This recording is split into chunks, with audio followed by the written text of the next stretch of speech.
Професоре, вие со години сте со став и вашиот став го потврдувате со правни аргументи и докази дека при зачленувањето на Република Македонија во Обединетите нации е направен преседант и прекршени се меѓународното право и законите на Обединетите нации, со тоа што Република Македонија е промовирана да се зачлени под името БЈРМ.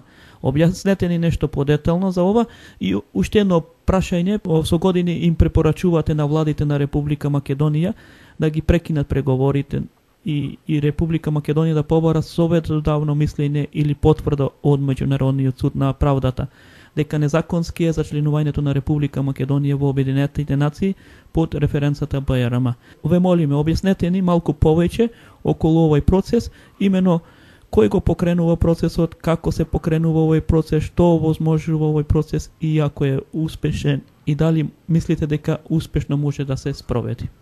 Веднаш ќе ви објаснам, значи таа идеја објавена во American Journal of International Law 1999 година, значи тука застава за таа идеја повеќе тие меѓународни авторитети кои некои биле и суди во Меѓународниот суд за правда, значи меѓу оние рецензентите, што оценувале дали таа идеја е прифатлива или не. И тогаш јас објавих тој рад во American Journal of International Law, Америчка ревија за меѓународно право, и тоа имаше големи ефекти на секаде. Дори некои цитати од тоа беа пренесени во Обединетите нации. Сега се работи за тоа што Македонија при приемот побарала, значи својот прием пред Република Македонија. Меѓутоа тие се оглушиле од такво барање и ставиле директно на седница на Советот за безбедност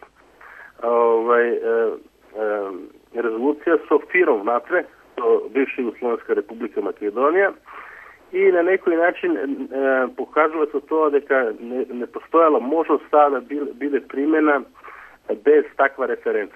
И со тоа нормално и requirement или обврска да се преговара со другата држава со состојното нешто. Сега беше преседан, значи 1948 година, 28 мај, кога судот донесе своето мислење според кое, значи, не смеа да се поставуваат, ниту смеа да се гласа за дополнителни услови надвор од општите услови предвидени во члан 4 од повелбата. Тие општи услови се однесуваат на мир и така натаму, значи имаат многу општ карактер. Услови што се од посебен или специфичен карактер не смеат да се придодаваат на такви услови и ако се дават или се на некој начин гласа за нив, такви услови се дополнителни или нелегални. Во македонски случај тие два услова што се направени, значи се носи таа референцата БРМ, деноминацијата БРМ и да се преговара со другата држава за собственото име, временски траат почина приемот. А не постои условен прием, значи не постои условно членство во Обединетите нации, постои само полноправно придружено посматрачко членство, значи не постои таков вид условен прием. И во таа смисла, значи, тука очигледно се работи за некои бесконечни услови кои бесконечно траат на приемот, што по дефиниција на судот во правда 1940 година ова дополнителни, односно според тоа незаконски услови без правна основа. И со такво нешто нормално Совет за безбедност пречекува своите овластувања и потоа тоа се случи во Генералното собрание со 2/3 мнозинство, кога Генералното собрание прифати таква референца, спротивно на мислењето од 48 година кој беше прифатено и со резолуција истата година 48 година од Генералното собрание Обединетите нации дека тоа е подкување за член 4 од повелбата.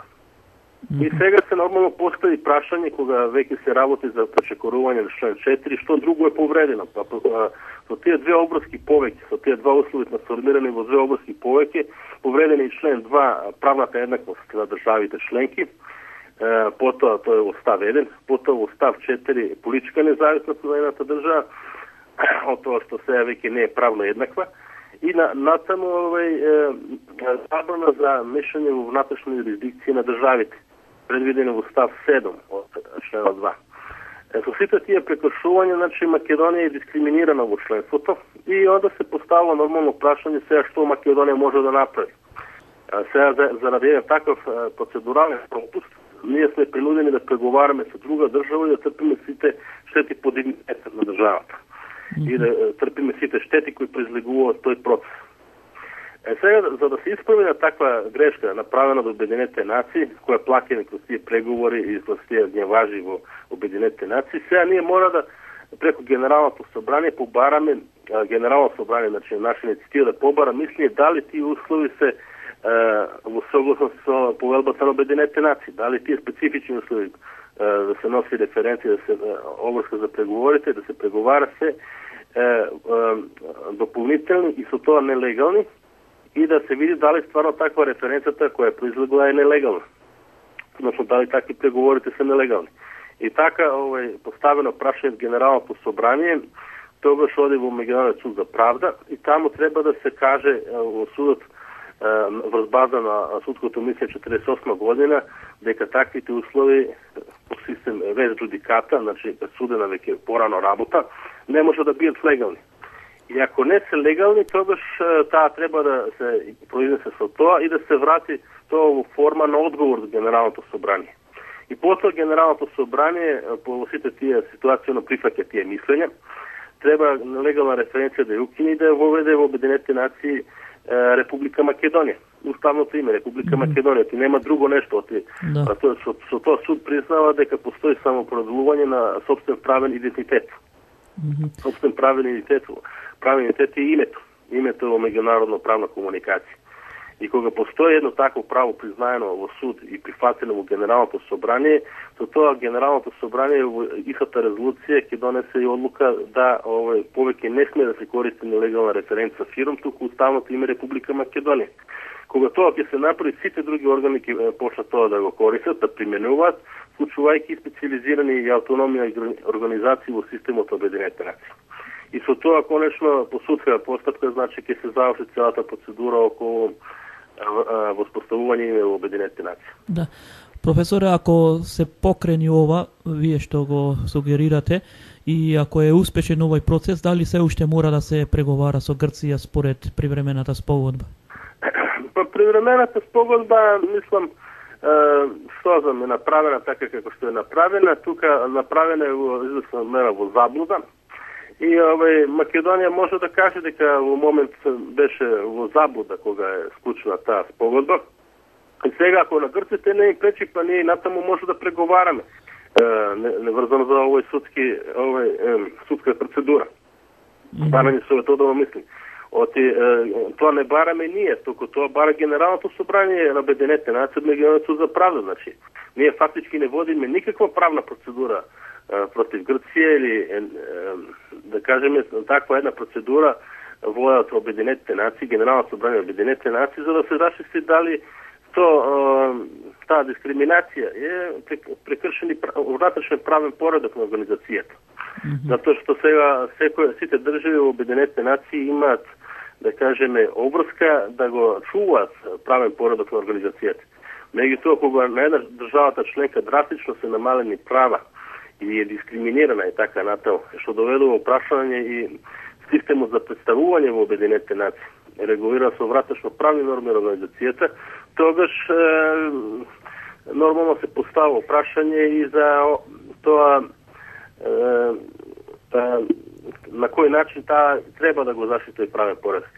Така да тука нема да има воопшто дилема дека такво нешто може да се прави и со наставак на преговорите со Грција. Ние може да наставиме да преговараме, а Генералното собрание по наша иницијатива нека постави прашање, ако се е во ред, ако ништо не е прекршено, ако преходното правно прашање во врска со дополнителни услови судот процени дека е во ред, тогаш ние немаме ништо против преговорите.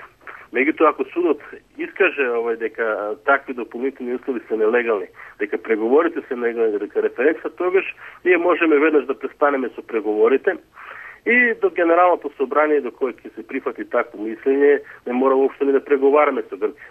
Оти такви разговори во момент кога судот ќе се одреди, постануваат безпредметни. Да. А професоре, зошто до сега не ве имаат послушано ни една влада за овие сиве работи, туку продолжуваат со преговори се во наша штета? Ние бевме со професор Марјановиќ 99 година кај Киро Григоров, така беше негде почеток на година. Овој се припреми тако нешто да направи, меѓутоа на некој начин аргументација била дека сега тоа не се прави на крај на неговиот мандат и така беше заобиколено тоа прашање кога беше Киро Глигоров. Потоа Борис Трајковски правеше еден тим да го реализира ово барање својотодобна юрисдикција и го постави на чело на тој тим професор Фршковски, кој собере еден број луѓе, меѓу кои не бев јас внатре во тој експертски тим. И тој тим имаше во време на Трајковски исто така имаше една интенција тоа да се покрене. Меѓутоа, потоа се вклучи во цела работа и Бранко Црвенковски, кој беше директно против, оти сметаше дека можеби ќе има некоја негативна улога на расветлување на цела таа работа, дека не биле во заблуда. На тие години знаеле прво македонци дека се работи за дополнителни услови. И тој, како се зове Бранко Црвенковски, на некој начин елиминира цела таа работа во старт, кога беше господинот Фршковски водител пред тим. Потоа беше таа моја иницијатива представена и Љупчо Георгиевски, кој беше изречито против тоа. Тука беа некои сделки со Грција и не знам какви други работи врзани со Грција, така провизии и слично, и сето тоа оневозможи дека да се покрене било каква акција во врска со името кога овој беше премиерот, значи Љупчо Георгиевски. Сега тие, значи влади имали некои своји парцијални причини, главно немале гордост, всушност немале, да кажеме, храброст, гат, што би рекли американци, тоа да го направат, и тука се плашиле од последиците, што ако цела работа не успее. И во таа смисла имаше големи, да кажеме, големи недоразбирања, затоа што сакале тој горлив кромпир да го префрлат, значи еден вруќ кромпир да го префрлат во раци на некој друг.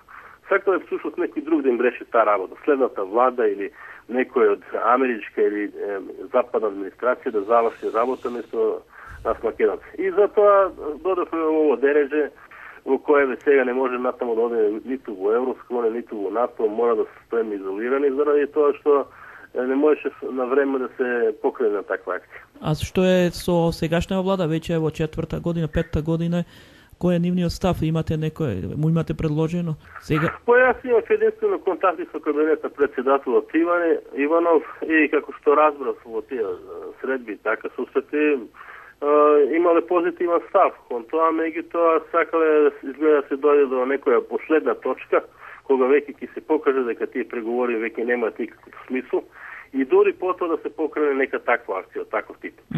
Сега, што знам, јас не може да знаем конкретно дали, што знам, тука одлучува председателот или премиерот за таква работа. Препоставам дека заеднички одлучуваат за тие работи. Сега, како одлучиле, што одлучиле, како прават на акција, имат или сака да направат, тоа се не може да кажем, не може да знаем. Да. Се види од нив. Јас и сега им препорачвам тоа да го направат. Според моје мислење, тоа е единствен правен лек, тој проблем со името да се разреши. Треба да се разреши таму кај што наслова во Обединетите нации. Треба Обединетите нации да се побара своето мислење, да се анулира таа референција преговорите и да се воспостави име во Генералното собрание. И потоа, кога тоа таква работа ќе се заврши, нормално ситуација со Грција ќе биде расчистена. Грција може нас потоа и да не тужи за крадење идентитет или било што, меѓутоа таква тужба веднаш ќе падне во вода. Значи Генералното собрание кога ќе донесе одлука од таков вид, таква работа е завршена. Да. Така да, тука Грција не може веќе ништо да направи во таа смисла. Да. И штета што Македонија на некој начин не прати сега, кога веќе има со 31 држава, признаено, што не прати циркуларни писма во сите земји во неврзаниот покрет и од сите земји неврзани побара, да кажеме, признавање под уставното име. И во тој контекст ние ќе собереме уште 10 до 15, да кажеме, земји што би не признале под уставното име. Со тоа бројот на земји би било околу 140 и може 3, 4, 5 и така натаму, што веќе е импресивна цифра и може да послужи нели за една таква акција. Не само због 2/3, туку такви прашања се поставуваат од просто множество оние што се присутни и кои гласат, значи не квалифицирано.